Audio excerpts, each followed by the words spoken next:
오늘 주신 하나님 말씀 우리 함께 보시겠습니다. 골로새 2장 6절과 7절 말씀입니다.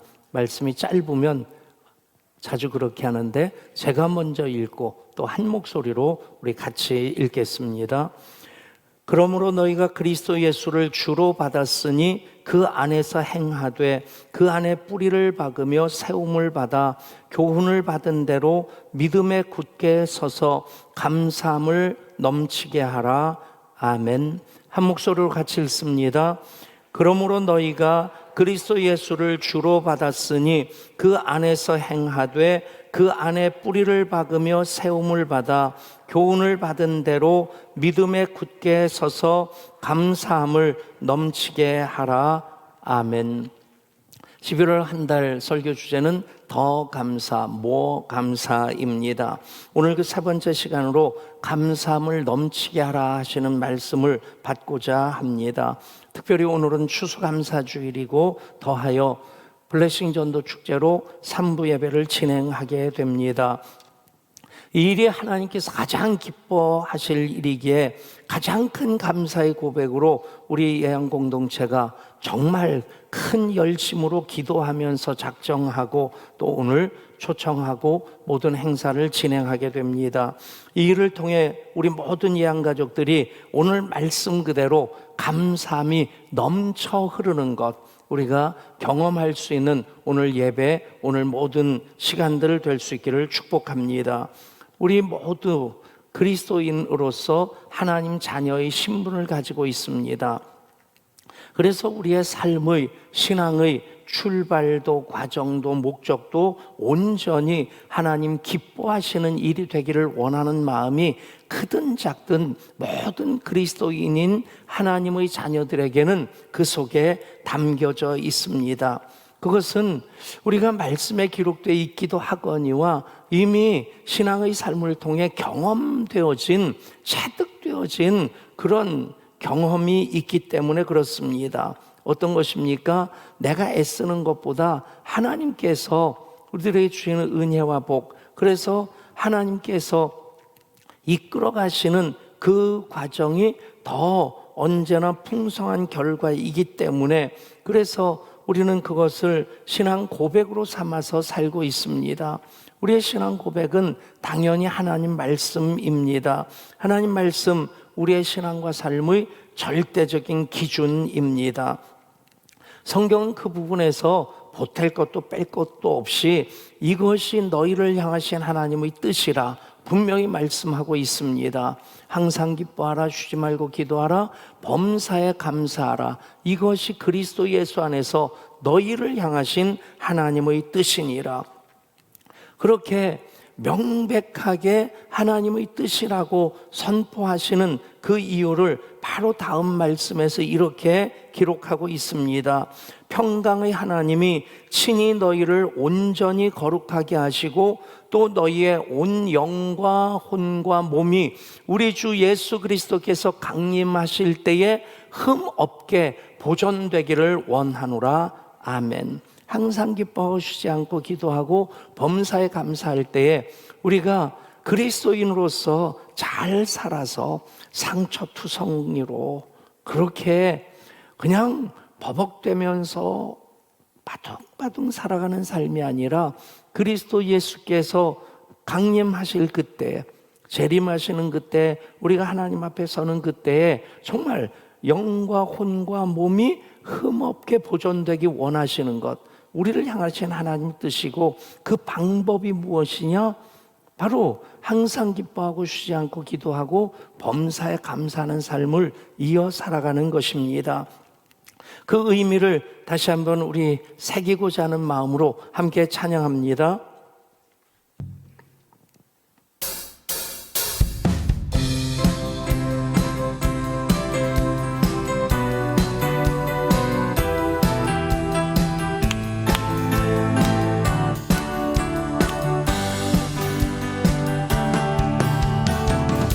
평강의 하나님이 너희를 거룩하게 하시고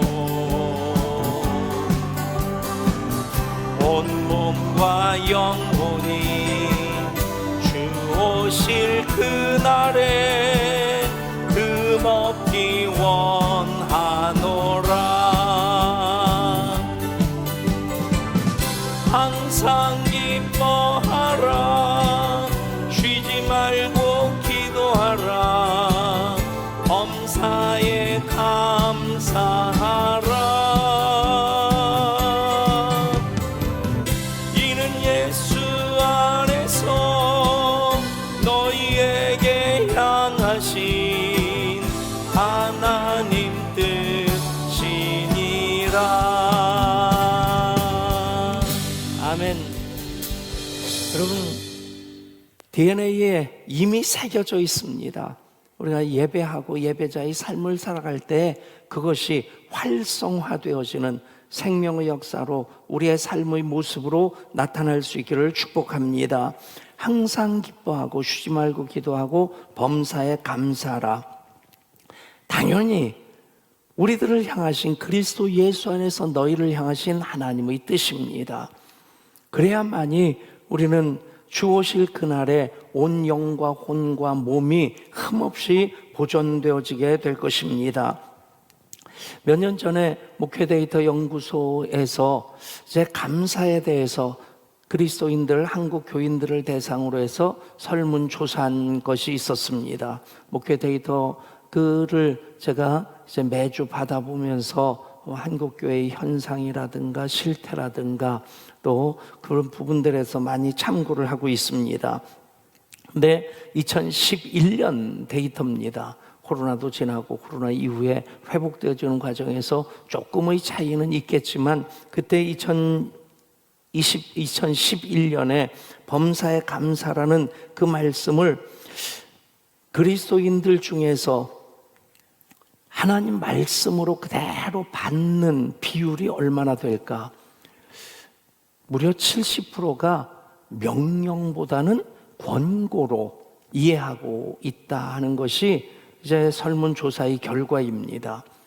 무슨 얘기냐면 그냥 이것은 권고이기 때문에 내가 선택할 수 있는 대상이 되고 그리고 형편 따라서 할 수도 있고 하지 않을 수도 있고 하면 좋고 하지 않으면 아쉬운 그 정도로 이해하고 있다는 얘기입니다.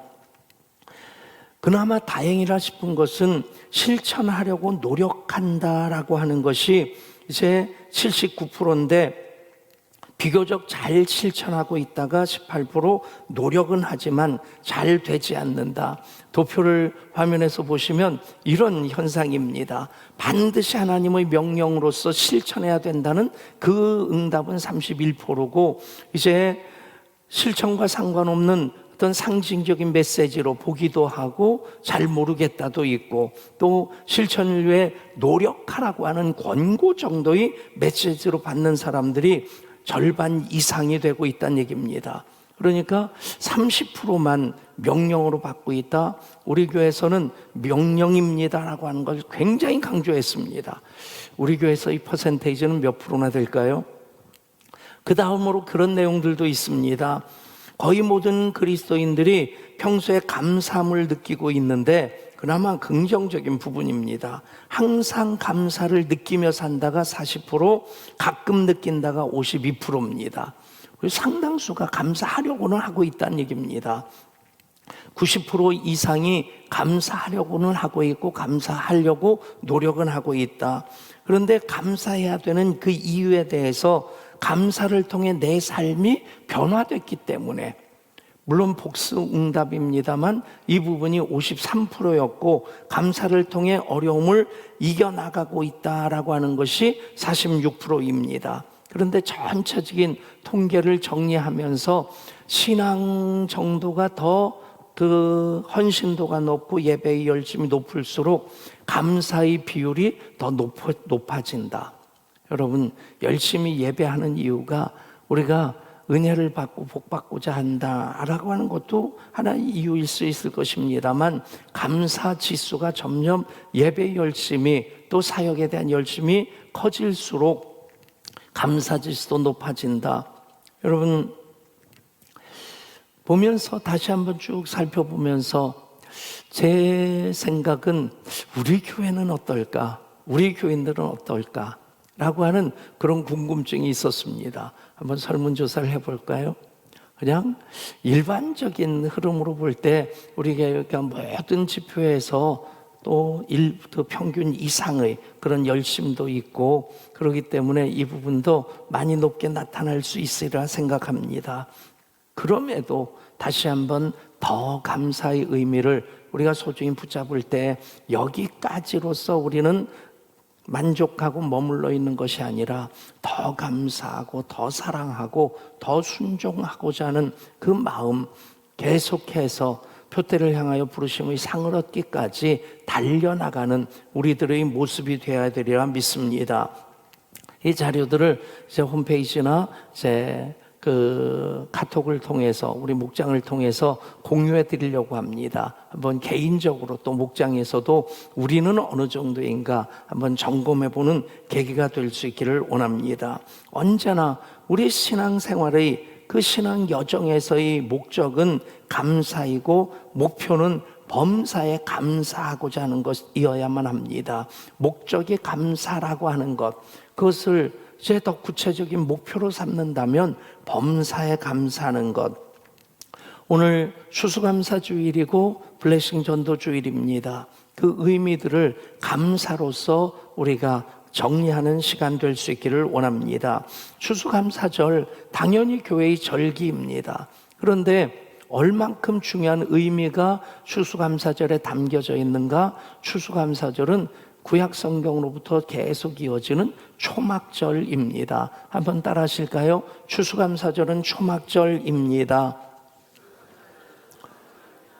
추수감사절 지키는 거 참 귀한 일입니다. 1년의 감사의 결산이라는 중요한 의미도 있고, 추수감사절을 우리가 소중히 지키는 것은 그만큼 우리가 감사의 삶을 잘 살고 있다고 하는 또 하나의 증거가 되기 때문입니다.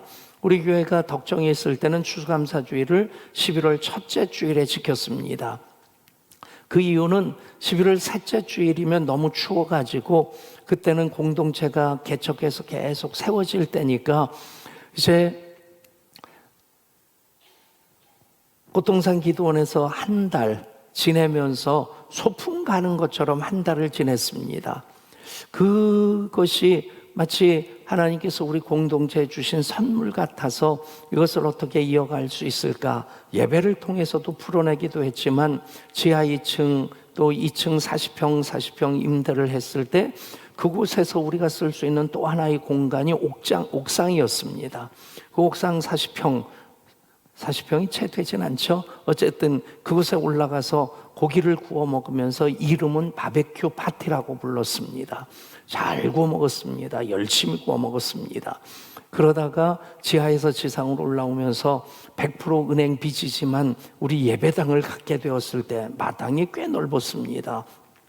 500평 정도 하천 부지를 쓸 수 있었고 우리 땅은 300평밖에 안 됐지만 결국 800평 땅이라고 하는 그곳에서 우리가 제 추수감사주일마다 바베큐 파티를 하고 경품도 하고 장기자랑도 하고 그러면서 1000명까지 쭉 교회가 성장되고 교회 학교가 한 500명 될 때까지 바베큐 파티가 추수감사절 파티가 우리 교회 하나의 명품이 되었습니다.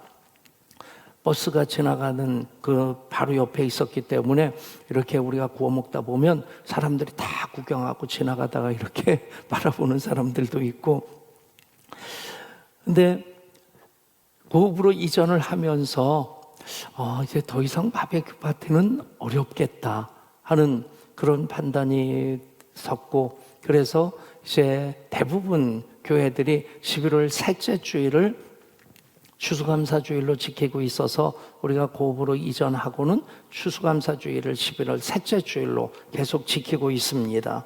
11월 셋째 주일이 추수감사주일 다 그런 건 아닌데 대부분 교회들이 11월 셋째 주일을 추수감사주일로 지키는 그런 현대적인 기원은 이제 영국에서 청교도들 퓨리탄들이 신앙의 자유를 위해서 미국으로 신대륙으로 이주를 하게 되죠.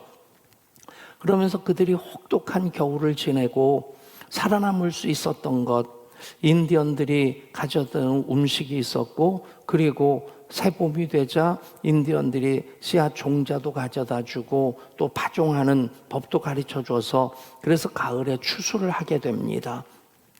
먼저 하나님께 감사 예배를 드리고 그리고 도움을 준 인디언들을 초청해서 일주일 정도 큰 잔치를 벌이게 되는데 수확한 농산물도 있었지만 그들이 이제 들에 나가서 처음 사냥한 것이 칠면조였다고 합니다. 그래서 그 추수감사절 밭에는 반드시 빠지지 않는 것이 칠면조 고기가 되는 전통이 생겨진 것이죠. 그렇게 그 감사 파티를 한 것이 11월 말이었는데 루즈벨트 대통령 때 추수감사절을 11월 셋째 목요일로 아예 국가기념일로 정하게 되고, 그리고 미국 교회가 11월 셋째 주일을 추수감사절로서 지키면서 지금까지 쭉 이어오게 된 것입니다. 그 의미도 참 소중하지만 더 중요한 것은 추수감사절은 성경적인 절기로서 성경에서는 초막절로 지키는 절기였다고 하는 것입니다. 구약의 3대 절기라고 한다면 첫 번째는 그 유월절이 있고, 그 다음에는 오순절이 있고, 그 다음에는 초막절이 있습니다. 구약의 3대 절기가 신약에서 어떻게 완성되어지느냐? 유월절은 예수 그리스도의 십자가로 완성이 되어지고, 오순절은 성령님이 강림함으로 교회의 탄생으로 완성되어집니다. 시기적으로 보면 이미 탄생된 교회 안에서 우리는 교회를 함께 지어가는 그런 사이 시간에 살고 있는데, 오순절 이후 아직 초막절은 완성되어지지 않았습니다. 초막절은 언제 어떻게 완성되어지느냐? 그리스도께서 재림하심으로 완성되어집니다. 구약시대의 그 절기라고 한다면 유월절은 그들이 애굽에서 출애굽을 통해서 구원받은 것을 기념하며 지키는 절기였는데, 그것이 예수 그리스도의 십자가로 완성된 구원의 절기가 되어집니다. 오순절은 처음 그 봄에 추수를 하는 그런 첫 번 추수를 기념하는 절기였습니다. 그것이 교회의 탄생, 성령 강림으로 완성이 되어지고, 초막절은 가을의 추수, 모든 수확을 거둬들인 후에 빈 들판에서 제 장막을 세우고, 그리고 거기에서 일주일 동안 8일 동안 추수감사 축제를 하게 됩니다. 그것이 초막절입니다. 그것을 장막절이라고 부르는 것은 그 장막을 짓고 지키는 절기였다는 뜻이고, 그 장막을 지을 때 하늘에 구멍을 이렇게 뚫어 놓습니다. 누워 있으면서 하늘을 바라볼 때, 아, 저곳이 내가 온 본향이구나. 그리고 하나님의 은혜로 올 한 해도 이렇게 많은 수확들을 거두게 되었고, 그런 감사의 의미. 그래서 이 초막절이라고 하는 것은 예수님의 재림으로 완성이 되어지는 절기입니다. 모든 절기 중에 가장 큰 절기가 초막절입니다. 우리가 이 땅에서만 사는 사람이 아니라 영원히 하나님 나라에서 살아갈 그 영원한 생명을 소유한 자로 살고 있기 때문에 초막절, 당연히 예수 그리스도의 재림으로 완성될 그 절기가 가장 큰 절기가 됩니다. 예수님께서 요한복음 7장에 보면 명절 끝날에 하시는 말씀이 있습니다. 명절 끝날 곧 큰 날에 예수께서 서서 외쳐 이르시되 누구든지 목마르거든 내게로 와서 마시라. 나를 믿는 자는 성경의 이름과 같이 그 배에서 생수의 강이 흘러나오리라. 이 말씀을 하신 명절 끝날이 바로 초막절의 마지막 날입니다. 그 초막절에 대한 성경의 약속을 보면 7배나 더 되는 기름 부심을 약속합니다. 이사야 30장 26절입니다. 여호와께서 자기의 백성의 상처를 싸매시며 그들의 맞은 자리를 고치시는 날에는 달빛은 햇빛 같겠고 햇빛은 7배가 되어 7날의 빛과 같으리라. 이것이 초막절의 축복입니다. 추수감사절 초막절입니다. 우리가 1년의 감사를 할 때에, 그리고 영원한 하나님 나라의 생명으로 살아가고 있음에 그 돌아갈 본향을 그리워하게 될 때 예배자의 삶, 감사의 삶을 사는 이들에게 7배나 더 되는 기름 부심을 하나님 약속하셨습니다. 이 초막절의 기름 부심으로 살아가시는 모든 예양의 예배자 되시기를 주님 이름으로 축복합니다. 추수감사절은 초막절입니다. 그래서 우리가 함께 기뻐해야 될 이유가 있는 것입니다. 그런데 가장 큰 감사가 무엇일까 생각해 보면 그것은 바로 생명입니다. 따라 하실까요? 가장 큰 감사는 생명입니다. 그것이 우리 교회가 추수감사주일에 블레싱 전도주일을 하는 이유입니다. 가장 큰 감사가 생명이기 때문입니다. 하나님 주시는 은혜의 선물이 너무나 많습니다. 온 우주 만물이 하나님의 선물입니다. 사계절이 봄, 여름, 가을, 겨울이 은혜의 선물입니다. 가을의 추수도 은혜의 선물입니다. 가을 단풍도 은혜의 선물이고요. 은혜의 선물 아닌 것이 하나도 없습니다. 얼마나 아름답습니까? 얼마나 풍성합니까? 저는 살면서 하나님의 은혜의 선물이 참 다양하기도 하고 참 풍성하기도 하다. 그것 때문에 감사할 일이 참 많다고 하는 것을 실감하면서 살고 있습니다. 똑같이 감사 이유가 너무나 많은 것에, 너무나 풍성한 것에 실감하면서 감격하면서 살아가는 우리 모든 이양가족 될 수 있기를 축복합니다. 감사하는 만큼이 믿음의 크기입니다. 믿음의 크기를 키우고 싶으십니까? 믿음의 수준을 높이고 싶으십니까? 감사하십시오. 감사하면 할수록 믿음의 수준이 높아지고 믿음의 크기가 더 커지게 됩니다. 그런데 이 모든 것 하나하나 감사하면서 감격할 수 있는 이유는 딱 한 가지에 집중이 되어집니다. 제가 이 땅에 태어나 생명으로 살고 있기 때문에 그렇습니다. 제가 태어나지 않았다면, 제가 지금 살고 있지 않다고 한다면 그 다양한 아름다운, 그 풍성한 하나님 은혜의 선물을 저는 더 이상 누릴 수 없을 것입니다. 그만큼 내가 생명으로 태어나 살고 있다고 하는 것이 이 모든 은혜를 누릴 수 있는 가장 소중한 이유가 됩니다. 여러분, 그렇기 때문에 한 가정에서 생명이 태어난다고 하는 것 얼마나 크게 기뻐해야 될 일입니까? 얼마나 감사해야 될 일입니까? 어제 말씀을 준비하고 있는데 교구 목사님한테 전화가 왔어요. 목사님, 누구 성도님이 다음 주에 제왕절개 수술로 아기를 낳는다고 하는데 목사님 시간 되시면 기도해 주시면 좋겠습니다. 네, 그러겠다고 했습니다. 모시고 갈까요?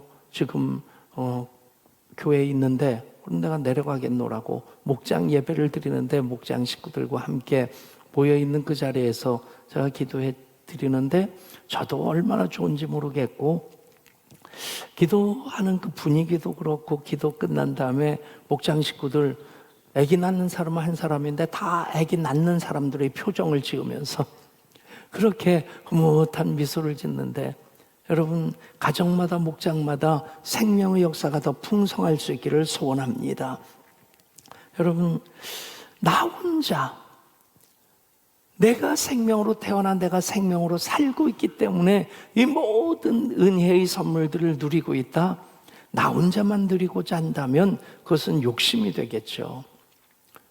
그러니 가정에서 생명이 탄생할 때 그 이상의 기쁨이 없을 만큼 가장 크게 기뻐하고 즐거워하는 것입니다. 그런데 그것이 이 땅에서만으로 그친다면 조금은 아쉽지 않겠어요? 78집을 살면 아쉬움이 없어질까요? 우리나라 평균 수명이 70을 정도 넘어가는데 그렇게 살지 못하고 사는 분들이라고 한다면 더 마음이 애잔하지 않겠습니까? 그런데 여러분 이미 성경은 우리들 이 땅에서 하나님 자녀로 하나님 주신 생명으로 살아가는 이들에게는 영원한 하나님 나라의 생명이 이미 보장되어져 있습니다. 이 땅에 살면서도 하나님 은혜의 선물이 참 많다, 참 놀랍다 하는 것 느끼는 것이 우리가 하나님 자녀로서의 어떤 감사와 감격의 삶이라고 한다면 그만큼 하나님께서 걸작품으로 이 온 우주 만물을 사계절을 또 생명의 역사들을 만들어 놓으셨습니다. 그런데 성경에서 보면요, 영원한 하나님 나라가 더 아름답다. 하나님 창조의 완성이라고 하는 것으로 그렇게 기록하고 있습니다. 예수님이 이 땅에 오신 이유는 하나님 나라를 회복하셔서 그 하나님 나라를 이 땅에 사는 동안도 하나님 백성들로 경험하게 하시고자 하심이고, 그 하나님 나라를 영원히 누리게 하심입니다. 그래서 우리 주님 말씀하십니다. 너희는 마음에 근심하지 말라. 하나님을 믿으니 또 나를 믿으라. 내 아버지 집에 거할 곳이 많도다. 그렇지 않으면 너희에게 일렀으리라. 내가 너희를 위하여 거처를 예배하러 가노니 가서 너희를 위하여 거처를 예배하면 내가 다시 와서 너희를 내게로 영접하여 나 있는 곳에 너희도 있게 하리라. 아멘. 예수님 오신 목적, 그리고 예수님께서 부활하시고 승천하신 그 십자가를 지신 이유와 목적을 분명히 말씀하고 있습니다. 그 하나님 나라가 어떤 것인지, 물론 예수님께서 이 땅에 오셔서 회복시키신 그 하나님 나라인데 언제 완성이 되어지느냐? 예수님 재림하심으로 우리가 그 땅에 가서 거할 그 완성된 하나님 나라를 요한계시록에서 더 자세히 말씀하고 있습니다. 또 내가 새 하늘과 새 땅을 보니 처음 하늘과 처음 땅이 없어졌고 바다도 다시 있지 않더라. 또 내가 보매 거룩한 성 새 예루살렘이 하나님께로부터 하늘에서 내려오니 그 준비한 것이 신부가 남편을 위하여 단장한 것 같더라. 아멘. 그 12문은 12진주니 각 문마다 한 개의 진주로 되어 있고 성의 길은 맑은 유리 같은 정금이더라. 성 안에서 내가 성전을 보지 못하였으니 이는 주 하나님 곧 전능하신 이와 및 어린 양이 그 성전이심이라. 그 성은 해와 달의 비침이 쓸데없으니 이는 하늘의 영광이 비치고 어린 양이 그 등불이 되심이라. 아멘. 하나님 창조하신 해와 달, 이 우주 만물이 얼마나 아름답습니까? 얼마나 광대합니까? 태양 하나만 보더라도 여러분, 모든 생명의 근원은 태양의 빛입니다. 그 빛이 없다고 한다면 지구상에 존재하는 모든 생명은 더 이상 존재할 수 없게 됩니다. 빛만 중요한 것이 아니라 열 에너지도 중요하죠. 제가 몇 번 말씀드렸는데 태양이 1초 동안 내뿜는 열 에너지, 그것만 그대로 잘 관리하면 지구 85억 인구가 100년 쓰고도 남을 만큼이 된답니다. 여러분, 이게 얼마나 대단한 거예요? 하나하나 생각해 보면 참 하나님 놀랍도록 신묘막측하게 창조해 놓으신 겁니다. 태양에서 지구까지 그 빛의 속도로 8분 25초가 걸립니다. 8분 25초가 걸리는데 그보다 조금 지구가 태양에 가까워 있다? 그러면 지구는 뜨거워서 생명체가 살 수 없습니다. 조금 멀리 떨어져 있다? 그래도 너무 추워져서 생명이 살 수 없습니다. 신묘막측한데, 그런데 그렇게 만드신 온 우주 만물도 하나님의 걸작품이지만, 그런데 그 해와 달이 새하늘과 새 땅, 그곳에서는 다시 필요하지 않습니다. 왜냐하면 빛이신 영광이신 삼위일체 하나님이 우리와 함께 거하시기 때문입니다. 아멘. 여러분, 그 영원한 생명을 우리들에게 주셨습니다. 그러기에 우리는 생명의 탄생을 가정에서도 기뻐하는 것이고 교회 안에서도 한 생명이 탄생하는 것, 그것이 그토록 소중하고 그토록 우리가 함께 기뻐해야 될 이유가 되는 것입니다. 생명의 연속성 중요합니다. 가정에서도 생명의 연속성이 중요하고요. 교회에서도 생명의 연속성이 중요합니다. 가정에서 자녀, 손들이 태어나는 것이 생명의 연속성이라고 한다면 교회에서는 새 가족들이 태어나는 것이, 새 생명이 태어나는 것이 교회의 생명의 연속성이 되어지는 것입니다. 그토록 중요한 일이기에 가정에서 한 생명이 태어날 때 그 어떤 수고도 맞이하지 않습니다. 마다하지 아니하고 밤을 꼬박 세워서도 내 몸이 때로는 바스러지는 것 같다 할지라도 그 생명으로 키워내는 그 일을 위해 엄마 아빠들이, 온 가족들이 얼마나 수고합니까? 우리가 오늘 블레싱 전도 축제를 위해서도 우리 교회가 그렇게 수고했습니다. 교회 공동체가 함께 기도했고요, 함께 땀 흘려 수고했고요, 초청하는 그 일도 저절로 되는 일이겠습니까? 얼마나 많이 문전박대를 당했겠습니까? 내려치고 싶은 마음이 굴뚝 같았을 겁니다. 그래도 생명의 연속성이 중요하기에 온 교회가 그 일을 위해 땀과 눈물을 쏟았고, 오늘 우리가 블레싱 전도 축제를 함께 기뻐해야 될 일은 생명이 가장 큰 감사이기 때문입니다. 이제 우리 목표는 그 감사함을 넘치게 하는 것입니다. 이제 감사함을 넘치게 하는 그 일, 추수감사주일 이후의 삶이, 블레싱 전도 축제 이후의 삶이 감사함을 넘치게 하는 것 되야만 합니다. 오늘 말씀 감사함을 넘치게 하라 하는 명령의 말씀입니다. 그렇습니다. 감사는 선택이 아닙니다. 필수입니다. 엊그제 대학 수능 시험이 있었습니다. 어제 그제 그저께네요. 대학에 가고자 한다면 반드시 이 수능 시험을 치러야 됩니다. 나는 대학 가고 싶습니다. 그런데 수능 시험은 안 치르겠습니다. 그런 일은 있을 수 없는 겁니다. 물론 수능이 면제되는 그런 학과는 있습니다. 대신 면접이라든가 내신 성적이라든가 아니면 또 실기가 있습니다. 그것 없이 대학에 들어갈 수 있는 경우는 단 한 사람도 없습니다. 이것은 선택이 아닙니다. 필수입니다. 마찬가지입니다. 우리가 정말 그리스도인으로서 하나님과 동행하며 하나님의 영광을 위해 살고자 한다면 반드시 감사함을 넘치게 하는 삶을 우리가 살아야만 합니다. 선택이 아니라 필수로 붙잡을 수 있기를 원합니다. 그러므로 너희가 그리스도 예수를 주로 받았으니 그 안에서 행하되 그 안에 뿌리를 박으며 세움을 받아 교훈을 받은 대로 믿음에 굳게 서서 감사함을 넘치게 하라. 그렇습니다. 예수 믿는 사람은 그리스도 예수를 주로 받은 사람들입니다. 그래서 그 안에서 행해야 합니다. 주 안에서 행하는 것이 무엇입니까? 2절 말씀입니다. 7절 말씀입니다. 그 안에 뿌리를 박으며 세움을 받아 교훈을 받은 대로 믿음에 굳게 서서 감사함을 넘치게 하는 것, 그것이 그리스도를 주로 받은 사람들이 이렇게 살아가야 될 삶의 요목이 되는 것입니다.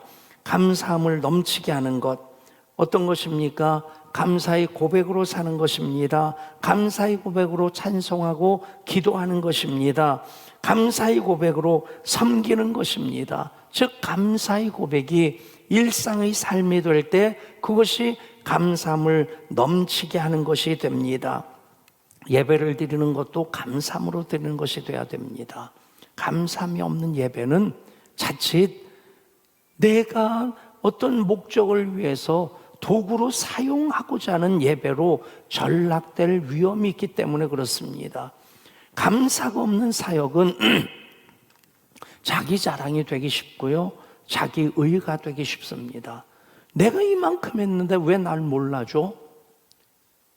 여러분, 감사함으로 드리는 예배는 이미 하나님께 주시는 은혜로 내가 예배하는 것이 전제되어 있기 때문에 결코 방향을 잃지 않습니다. 감사함으로 하는 사역은 하면 할수록 내가 드러나는 것이 아니라 하나님이 드러나게 됩니다. 여러분, 감사함을 넘치게 하라. 그래서 그 안에 뿌리를 박았으니 라고 말씀합니다. 뿌리를 깊게 박으면 박을수록 흔들리지 않게 됩니다. 뿌리를 박으면 박을수록 그냥 뿌리만 깊이 박혀 있는 것이 아니라 박힌 뿌리들이 물을 찾아가게 됩니다. 신앙의 원리와 똑같습니다. 우리가 그리스도 예수를 주로 받고 그 안에서 행하고 그 안에 뿌리를 받게 될 때 우리는 계속해서 감사의 찬송으로 사역으로 예배로 계속 주님과의 관계가 더 긴밀해지고 주님으로부터 받는 생명으로 살아가고 있음을 우리는 고백하게 될 줄 믿습니다. 감사함을 넘치게 하라. 단지 감사한다라고 하는 그 차원에서 이제는 감사함을 넘치게 하라. 오버플로우입니다. 넘쳐 흘러가게 하시는 그 안에서